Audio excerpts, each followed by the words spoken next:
Welcome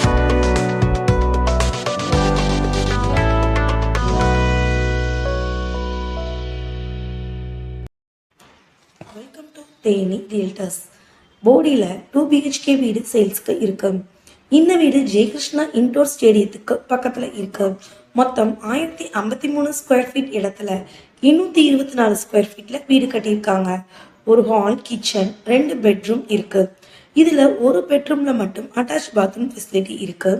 அதோட ஹாலில் ஒரு பாத்ரூமும் இருக்கு. JKM ஸ்கூல்ல இருந்து வெறும் 5 minutes டிஸ்டன்ஸ்ல நாம இந்த வீட்டை ரீச் பண்ணிடலாம். போடி பஸ் ஸ்டாண்ட்ல இருந்து வெறும் 1.5 கிலோமீட்டர் டிஸ்டன்ஸ்லயே இந்த வீடு இருக்கு. இது வடக்கு பார்த்த வீடு. வீட்டோட ஃப்ரண்ட் சைட்ல கார் பார்க்கிங்க்கு இடம் விட்டு கட்டியிருக்காங்க. இந்த வீட்டோட ரேட் பார்த்தோம்னா 41 லட்சம் வரும். இந்த அமௌண்ட் நெகோஷியபிள் தான். இந்த ப்ராப்பர்ட்டி பற்றின டீட்டெயில்ஸ் தெரிஞ்சுக்கவோ அல்லது உங்களுக்கு தேவையான வேறு ப்ராப்பர்ட்டிஸ் வாங்கவோ விற்கவோ அல்லது உங்களது இடத்தில் வீடு கட்டவோ, வீடு மற்றும் கடைகளுக்கு தேவையான interior and textile design, name board design, CCTV camera service போன்ற அனைத்திற்கும் எங்களை தொடர்பு கொள்ளவும். வாழ்க வளமுடன். தேனி ரியல்டர்ஸ்.